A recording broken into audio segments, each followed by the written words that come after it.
Hello everybody and welcome back to a brand new video. Today we're back with another weekly recap. This week we have the release of the new Fremennik quest, the Fremennik Exiles, which I'm going to go do right after this. However, one of the biggest stories from this week is the third-party client issue. For whatever reason, osbuddy has been releasing a ton of features this week, and a lot of them are pretty overpowered with stuff like 1-tick boneberry and 1-tick darts, 1-tick anti-venom making, 1-tick chiseling at Zaya. Like, there's just a lot of things that clearly violate the 1-to-1 ratio that most third-party clients are operating under. So I'm going to talk a little bit about that. There isn't going to be a Q&A this week specifically because they're working on a statement regarding third-party clients and it's not done yet, so we're expecting that sometime this week. Anyway guys, hope you enjoy and let's get started. Alright, so first up here we have the Fremennik Isles quest, which just came out this morning, only a couple hours ago. Some people have definitely already completed it, as the Basilisk Jaw is already selling on the Grand Exchange for around 20 mil or something like that. Now apparently the quest is fairly easy for a master quest, and the monster is pretty easy to farm, so it's probably going to drop in price all of today. But anyway, today we had the release of the third installment of the Fremennik quest line. The requirements for the quest are Fremennik Isles, Lunar Diplomacy, Mountain Daughter, Heroes Quest, as well as a few skill requirements of 65 crafting, 60 fishing, 55 rune crafting, 60 slayer, and 60 smithing. Now the main reward for completing the quest is access to the Basilisk Knight, which is the creature that drops the Basilisk Jaw. On top of that, you'll also unlock the Basilisk task from Konar, Durdel, and Neve, and you're also able to extend the task for 100 Slayer points. Now on top of that news post, there's also a schedule for the RuneFest 2019. Obviously everyone is interested in the old school section with the 2020 content reveal, and that will be between 6:15 and 7 p.m. Now this week we got a really interesting update regarding how they're planning on polling PvP updates in the future. I'm not sure how much I agree with this, but let's go from the top. For a long time, the PvP community has been troubled about the performance of PvP content in polls. In particular, there have been concerns about spite voting by the PVM community. Of the recent LMS poll, only one reward actually ended up passing, and there was results as low as 42% and as high as 76% for support. Now, a very common suggestion by the PvP community is only allow people who engage in PvP to actually vote on the polls. However, that obviously raises a number of issues, like how do you prove who is in each community? It wouldn't really be easy to draw that line. Now with all of that said, what they actually want to do is create a PvP council. Now what would they actually do? Would they merely suggest content for the devs to consider? Would their decisions get to bypass the polling system? Who would select members for the council? How do we ensure that every type of PvP player is fairly represented? How should the council be moderated to ensure the game's best interests are at heart? And is the council a permanent feature? I think what they're trying to do here is to try to get PvP related questions to not be polled in a conventional way and to run it through a council. Now the only way I could see myself being on board with this is if the only questions that they're allowed to pass with the poll are only PvP related. No, like there would be no way that I would interact with this at all if I wasn't into PvP. For example, if they added in a new skilling method in the wilderness that was called a PvP update, I would not be happy if they bypassed the poll on that one. But if it's just a minor change to Bounty Hunter, I would maybe be okay with that, although I still think it's kind of weird to bypass the polling system. Anyway, let me know what you think down below. I'm not really sure if this is going to take off or not, but it's the new solution that they have proposed. Now, the only other news post that was released this week is an update to the Bounty Hunter reward poll.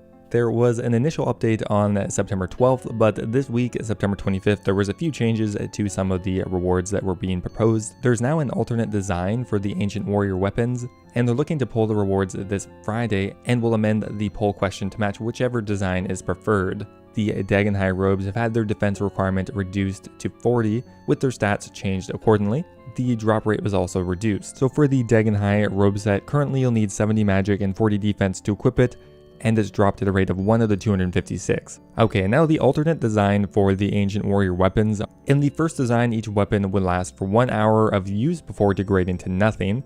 That's a lot of time, especially if the weapon is only used for a special attack. Instead, we would like each weapon to have a maximum of 250 charges, with 1 charge being depleted upon every hit. This would amount to 12.5 minutes of use, increasing their rarity and greatly increasing the cost of using them as a main weapon. If the weapon is lost on a PvP death, the PKer will receive all remaining charges as Ancient Warrior fragments and an uncharged version of the weapon. The final aspect of the design is that the uncharged weapon can be disassembled into 500 Ancient Warrior fragments, which would be around 2 full charges.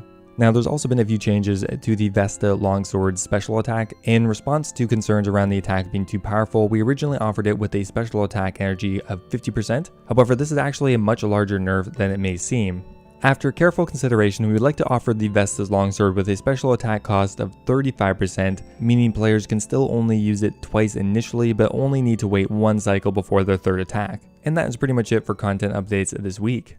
Now, one of the main things I want to talk about this week is third-party clients, and I think a really good spot to actually start with that is looking at the most recent Runelite update. Let's compare the update philosophy from Runelite to osbuddy. Now, today we had the Runelite update 1.5.34. First up here, the bank plugin now supports searching for items by value. That's actually really convenient because often I will forget I have expensive items in my bank and they get lost in there. The music plugin now offers volume overrides for in-game music, sound effects, and area sound effects. These settings allow you to set more granular values for each of these volumes. That is pretty funny because one of the main things that people were complaining about over the last couple of months is not being able to adjust your volume slider very much, as well as there are a few quality of life updates or small bug fixes, but that's pretty much it for the Runelite update. Pretty useful features, I'm pretty happy about that.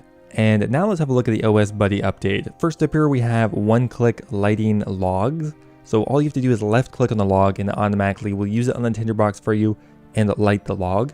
We have one-click bone burying. All you have to do is left click on the altar and it automatically will use a bone on it for you, which allows you to spam click the location and get much higher experience rates over a normal player. There's also one-click fletching, one-click dark essence, one-click Karambuan, and one-click potions. I think most people can agree that osbuddy is definitely pushing the line with these updates recently. They're actually removing ticks from popular training methods, which is objectively making the training methods way easier. This is not that different from when players were getting banned for AHK. Now, there are a few theories here that osbuddy is purposely towing the line or pushing boundaries just to get more clientele for the client because they're kind of just doing one last ditch effort, and people think that they're trying to take all third-party clients down with them. And as far as I'm aware, I'm not sure if they could individually ban certain third-party clients and not others. They might be able to do that, but a very realistic possibility is they just do a blanket ban on all third-party clients, which I think would be a terrible idea because let's be honest, a lot of these features are kind of reminiscent of osbuddy when it was backed, when it used to be a botting client. There has been very limited communication on the matter. Mod Ash did say that higher ups at the studio are preparing an updated stance on this stuff, but they're not able to leak it before they're done writing it. On top of that, the weekly Q&A was postponed this week. Again, mainly because of that reason. When they go live with the Q&A, they want to have all of the information so they can give it to us, which I think is a good idea. The only actual communication regarding this issue that we've gotten is this very cryptic Jagex support tweet. Hello, we're actively taking steps to ensure that players who abuse their interactions in game are removed from the play. -FY. Like, what does that even mean? I know it's kind of a meme at this point, but that is just something else. Now, in the end, if Jagex did end up banning third-party clients, I think that would be a terrible decision because I think a large portion of the player base has become so dependent on them, and probably more so than they'd care to admit. Like stuff like the GPU renderer plugin, that is almost essential to get a good frame rate and having a higher render distance, really nice to have. Stuff like skill XP trackers, while not vital, they are a staple of third-party clients. I think a lot of people use them all the time. Having a drop overlay is extremely important as well, so you can actually see what's on the ground, because otherwise you have to right-click on everything. I thought that was part of the base client until I logged in on mobile, and you just cannot see anything. You have no idea what your drop is, and it's just infuriating to try to play on. Not to mention the hundreds of other quality of life features that Runelite has implemented throughout the 1 year that it's been a client. Honestly, I would prefer to have both clients, even if one is a little cheaty, than no clients at all, as I think that could actually directly impact the player count and the general day-to-day of most players. So anyway guys, what is your stance on third-party clients? Do you think we should do a blanket ban, try to individually ban clients, or just try to get osbuddy to remove some of their features? Anyway, hope you enjoyed the video. If you did, don't forget to leave the video a like, I appreciate it, and I will see you next time.